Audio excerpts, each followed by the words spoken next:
कि तुम रात को इतनी जल्दी क्यों आ गए थे? क्या करता वहां पे? हर जगह तो कर्फ्यू लगा हुआ था।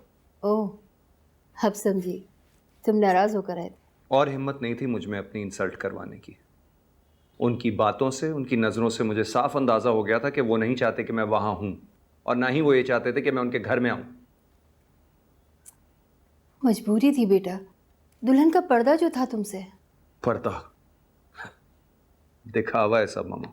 ऐसे नहीं कहते, बहुत अल्लाह वाली बच्ची है वो। मैं तो दुर्दाने की किस्मत पर रश कर रही हूँ। इतनी अच्छी बहू कहाँ से मिल गई उसको? आपकी पुरानी आदत है, आप बहुत जल्द लोगों से मुतासर हो जाती हैं। नहीं, पता है, वो बात करती है ना तो ऐसा लगता है उसके मुंह से फूल झड़ रहे हैं। बहुत नूर है उसके चेहरे पे। बस कर दे मामा। तुम मेरी बातें मजाक समझ रहे हो। जानते हो, वहाँ जितने भी मेहमान थे सब आयशा की तारीफ कर रहे थे। बहुत खुशकिस्मत हैं तुम्हारे सास ससुर, जिन्हें आयशा जैसी बहू मिली। एक मैं, जिसे अल्लाह ने किंजा जैसी बहू दी, जिसे ना तो बड़ों का लिहाज है और ना ही बात करने की तमीज। आप अगर किंजी से प्यार से बात करें तो वो भी आपके साथ उसी तरह बात करेगी मामा। शर्म करो मजहर, बीवी की हिमायत में तुम अपनी माँ को कसूरवार ठहरा रहे हो। तो और क्या करूं? आपकी और किंजी की झिकझिक तो सारी उम्र चलती रहेगी। या मेरे अल्लाह, कैसा बेटा दिया है मुझे, जिसे अपनी माँ की बातें झिकझिक लगती हैं।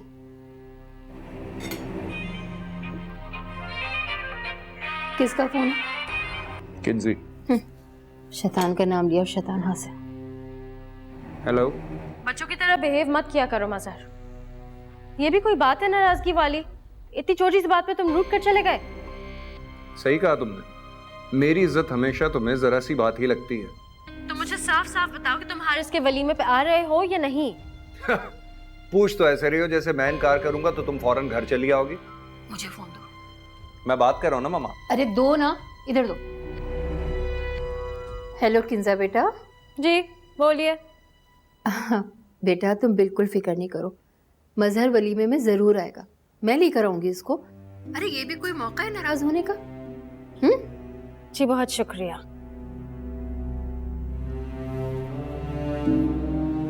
वाह मामा, बात तो आप उससे ऐसे कर रही थी जैसे आप बहुत प्यार करती हैं उससे। क्या लहजा बदला है आपने? बदलना पड़ता है बेटा। जब बेटा बीवी के इशारों पर चलता हो और ससुर के सपोर्ट पर चलता हो तो अपना लहजा बहू के साथ बदलना पड़ता है। चाय लोगे? मैं गर्म करके लाती हूँ।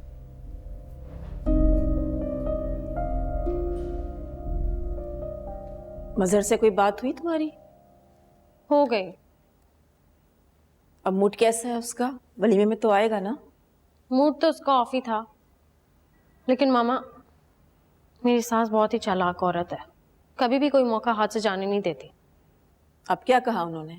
फौरन मजहर से फोन लेकर कहने लगी, बेटा फिक्र मत करो, मैं इसको वलीमे पर साथ लेकर आऊंगी।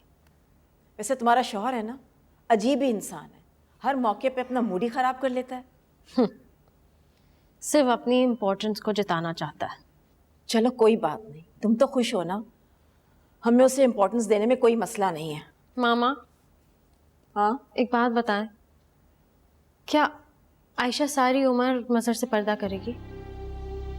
अगर ऐसा हुआ ना तो मेरा तो इस घर में आना ही छूट जाएगा। नहीं भाई, हम आयशा को आहिस्ता आहिस्ता समझा लेंगे।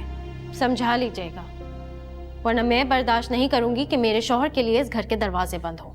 कैसी फजूल बातें कर रही हो तुम? कोई तुम्हारे शौहर पे दरवाजे बंद नहीं कर रहा इस घर के। अब अपना मूड ठीक कर लो, शाबाश।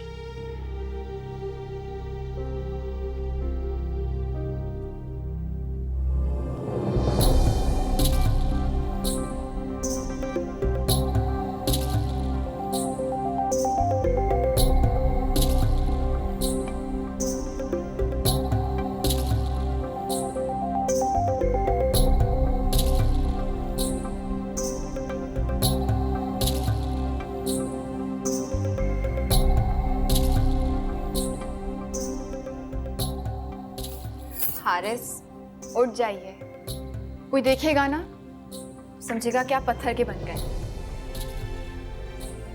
कोई कुछ भी कहे, मैं तो बस ये जानता हूं कि तुमने इस पत्थर में जान डाल दी।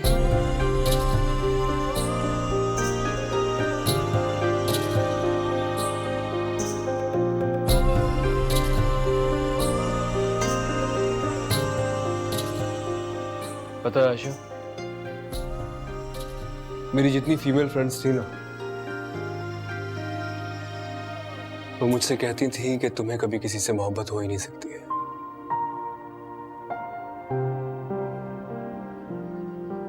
उनको लगता था कि मैं एक पत्थर दिल इंसान हूं। फिर मुझे भी यही लगने लगा कि शायद मैं वाकई एक पत्थर दिल इंसान ही हूं, क्योंकि मुझे किसी भी लड़की की कोई अदा उस तरह भाती नहीं थी। कोई लड़की उस तरह अट्रैक्ट ही नहीं करती थी। लेकिन मुझे आज समझ आया कि वो सब कुछ क्यों था। क्योंकि मेरे अल्लाह ने तुम्हें मेरे लिए बचा के रखा था।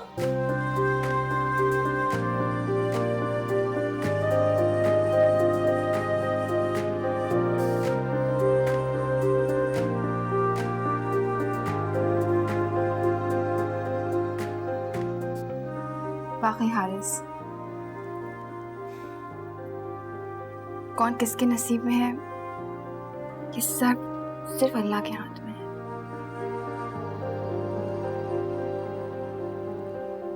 और मेरा अल्लाह कभी भी कोई भी गलत फैसला नहीं करता।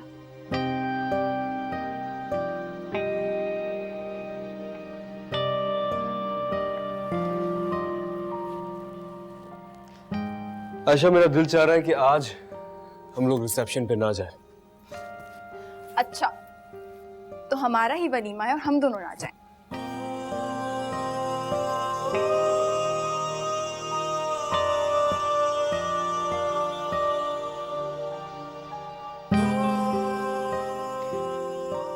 मैं चाहता हूं कि तुम इसी तरह मेरे सामने बैठी रहो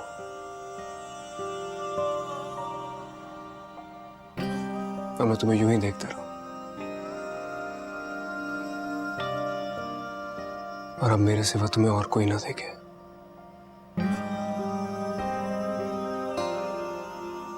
हारिस, आप बेफिक्र हो जाएं। आपकी मोहब्बत का हिसार मुझे हर गैर महरम की नजरों से हमेशा हमेशा के लिए महफूज रखेगा।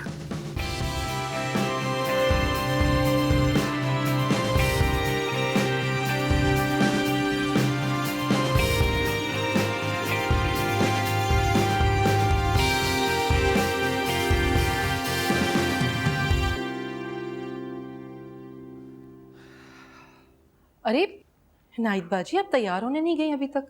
नहीं, मैं नहीं जा सकूंगी। क्यों? फैजी को बहुत तेज बुखार हो रहा है और उसको मैं इस हाल में अकेला नहीं छोड़ सकती। आपको बताना चाहिए था हमें। मैं आप लोगों को तकलीफ नहीं देना चाहती थी। ये क्या भाई, आप लोग तैयार ही नहीं है क्या? आप फैजी के साथ आएंगी? नहीं, मैं तो बस 2 मिनट लगेंगे, चेंज करने जा रही थी। नाहिद बाजी बता रही हैं कि फैजी की तबीयत ठीक नहीं है, बहुत तेज बुखार है उससे। ओहो, तो जब तक तुम तैयार हो मैं फैजी को डॉक्टर के पास ले जा रहा हूं। नहीं, आप तकल्लुफ मत कीजिएगा। मैंने दवाई दे दी है फैजी को, वो आराम कर रहा है। मैं डॉक्टर से ले आई थी। इसमें तकलीफ की कौन सी बात है? ये तो हमारा फर्ज है। मैं आपको आज के दिन परेशान नहीं करना चाहती थी। बस आप लोग आशा बेटी को मेरी तरफ से बहुत बहुत प्यार कीजिएगा। वैसे आप चलती तो अच्छा था, लेकिन चलें, कोई बात नहीं। आप बिल्कुल भी तकल्लुफ मत कीजिएगा और कोई भी मसला हो तो हमें फ़ोन कर दीजिएगा। जी हाँ? सर। मैं तैयार हो क्या? ठीक। हाँ? ठीक है, चलें, आप ख्याल रखिएगा। कोई बात हो बता दीजिएगा फिर।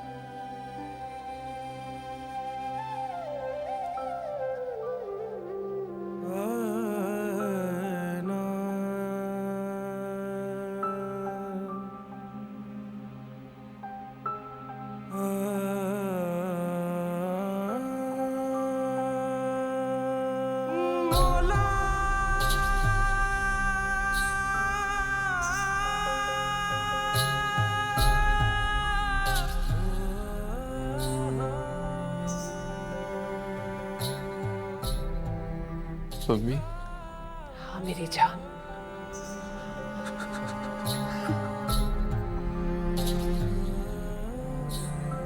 वैसी मत ले माँ का इम्तिहान बेटा। मुझे माफ कर दीजिएगा अम्मी। ऐसे करोगे ना तो मैं तुम्हें थप्पड़ मारूंगी। जब तुमने कुछ किया ही नहीं है तो माफी किस बात की बेटा।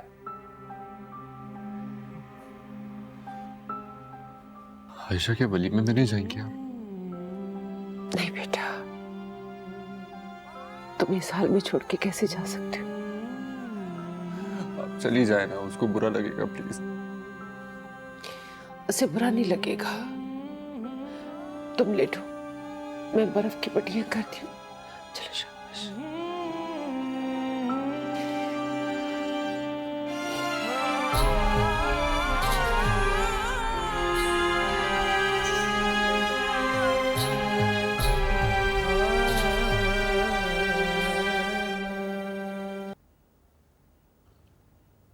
अल्लाह ताला का शुक्र है कि सब कुछ खैरियत से हो गया।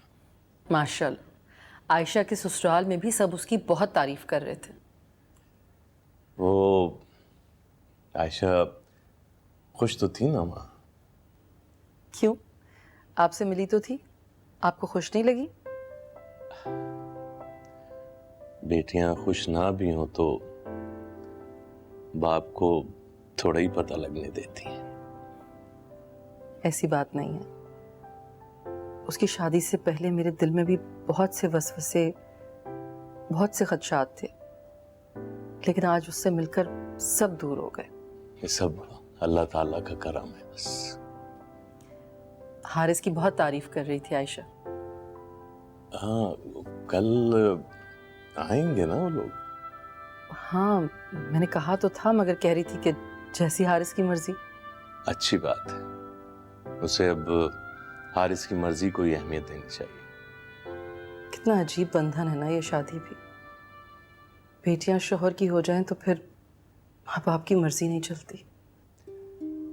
खुशकिस्मत होते हैं वो माँ बाप जिनकी बेटियां दिल से शौहर की हो जाती।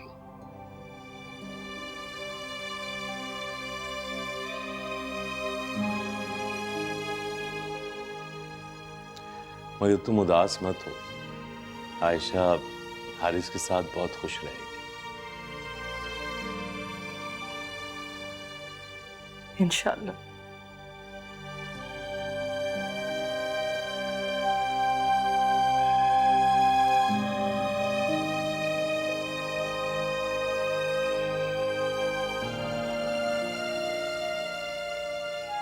सुनो,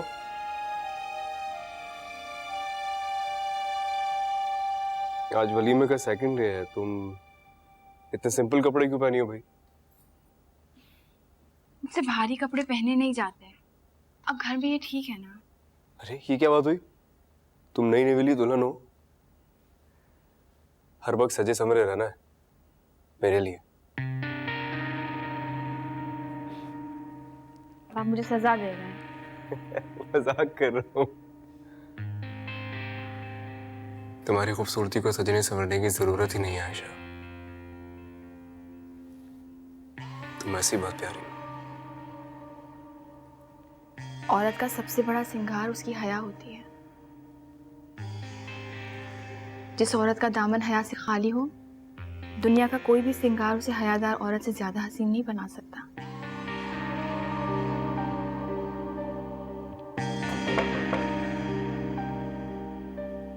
आइए। छोटे साहब, आपको बड़े साहब बुला रहे हैं। मुझे? अच्छा, आता हूं मैं।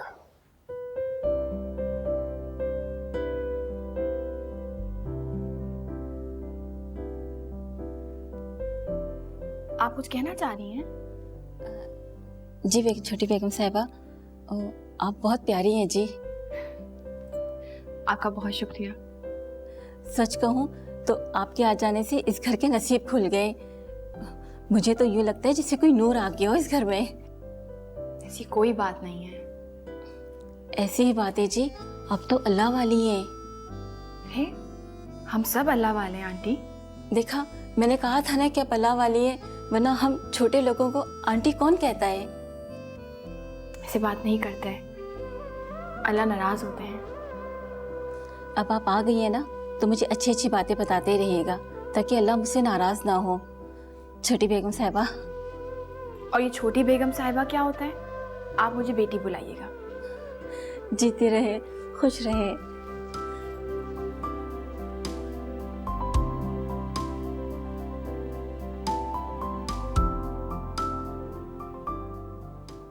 आप ठीक कहते हैं पापा, मैं कल आयशा को ले जाऊंगा।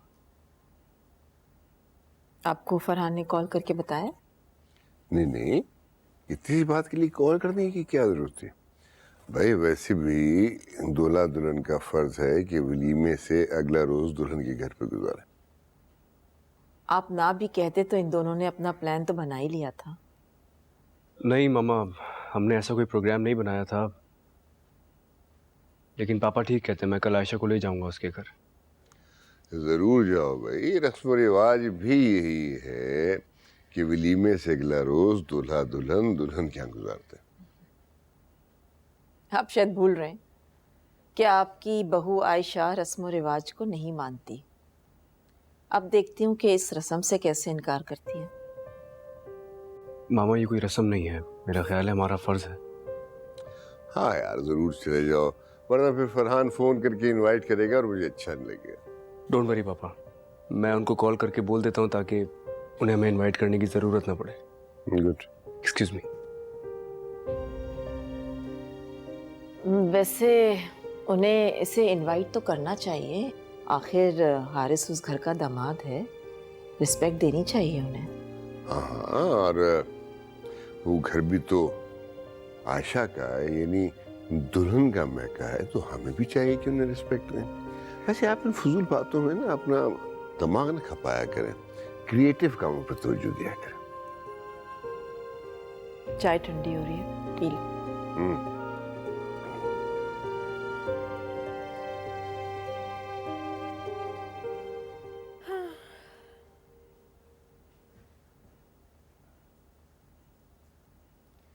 वैसे कसम से इन शादी के फंक्शन दोनों थका के रख दिया।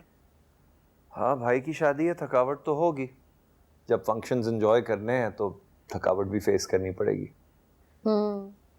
बात तो तुम सही कर रहे हो। तुम्हारा भाई बहुत खुश लग रहा था, ऐसा लग रहा था जैसे उसके हाथ कोई बहुत बड़ा खजाना आ गया। जब इंसान अपनी मोहब्बत हासिल कर लेता है ना, तो वो किसी खजाने से कम नहीं होती। अपना वक्त भूल गए, कितने खुश हुआ करते थे।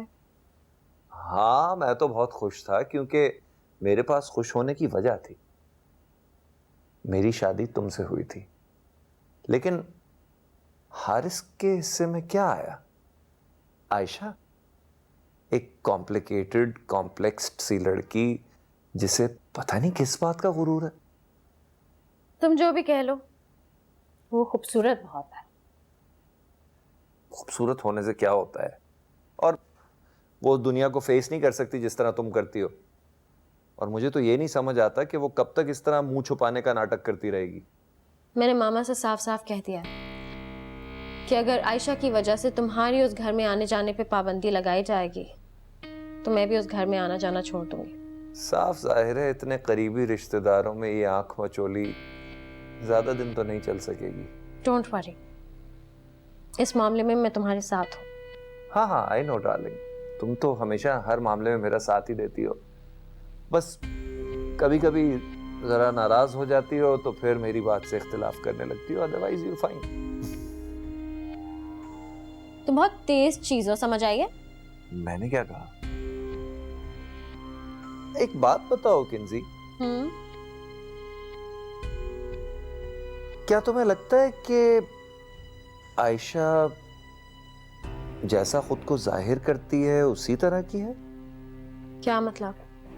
मतलब ये पर्दा, ये पारसा होना और लोगों का ख्याल रखना, ये सारी ड्रामेबाजी, पता नहीं मुझे क्यों ऐसा लगता है जैसे इस पर्दे के पीछे कहानी कुछ और है। कैसी कहानी? पता नहीं, बहरहाल जो भी हकीकत होगी, वक्त सामने लेके आ ही जाएगा। तुम रहने दो ये सारी बातें। मजहर, एक तो थकावट की वजह से मेरा सर दर्द कर रहा है, ऊपर से तुम पता नहीं किस किस्म की पहेलियां बुझवा रहे हो। सर दर्द हो रहा है? कॉफी ला दूं? तुम बनाओगे तो ठीक है, व्हाई नॉट। जो हुक्म मेरी सरकार, अभी लाया। थैंक्स। जब कोई प्यार से बुलाएगा, जब कोई प्यार से बुलाएगा, तुमको एक शख्स याद आएगा। जब मजहर, क्या कर रहे हो? कॉफी बना रहा हूँ अम्मी। किंजी की तबीयत ठीक नहीं थी, मैंने कहा मैं बना देता हूँ। अरे तो मुझसे कह देना था ना।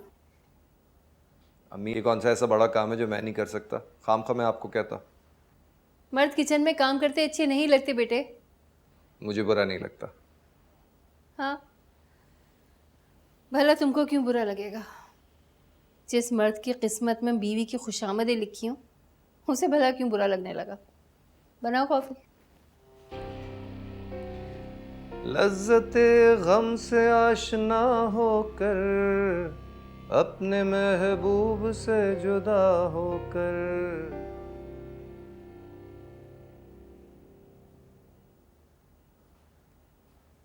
फैजी, फैजी बेटा,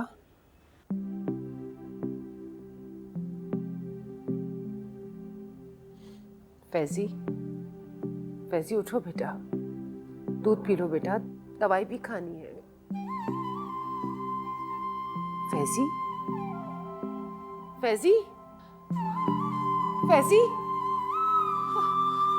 फैजी।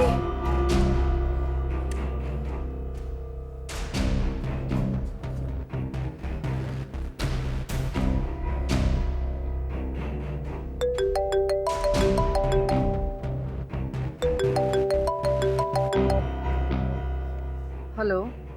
हेलो, वो बेगम साहिबा, मेरे फैजी को पता नहीं क्या हो गया, कुछ भी नहीं बोल रहा। आप जल्दी से आ जाए ऊपर। अच्छा, आते हैं।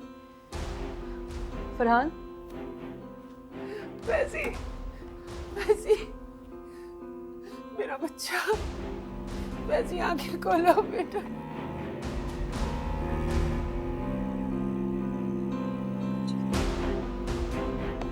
नाहिद बाजी,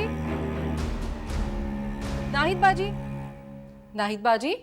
बेगम साहिबा देखिए फैजी को क्या हो गया। क्या हुआ?